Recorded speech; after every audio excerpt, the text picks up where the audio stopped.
In today's video, I want to show you guys how you can easily fix a green screen problem here on your Philips TV. Okay, for the first what we can do is that we go here on our TV, and here we have like many different things connected in the back of the TV. So what I recommend is to fully unplug every single device and also unplug the TV, and then wait like 2 minutes, and then you can plug in the TV again and then look at the picture. Sometimes then the green screen problem is fixed because you have like fully restarted the TV. And yeah, sometimes it can be the case that some devices from your TV which you have connected, and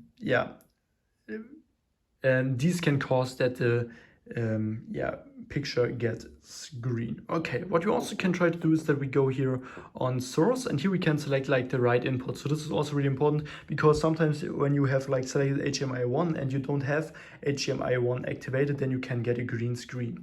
Okay, and then for the next step, go here on the home button, and here on the home button, go all the way down to the settings.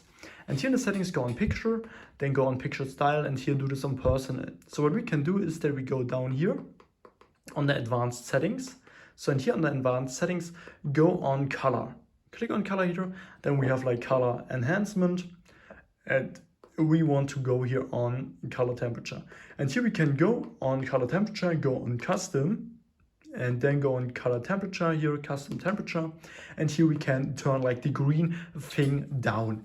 And yeah, when you turn this down, then your problem should be fixed. If not, what we also can try to do is that we go back here, and then we go like on the general settings, and here we can go on factory reset, and here we can factory reset the picture settings. So you see this here on the newer models from the Philips TV, you can go directly on the picture settings, and there you can also go on the picture settings, and there you can reset the picture settings to the default. And after that, your green screen problem should be fixed.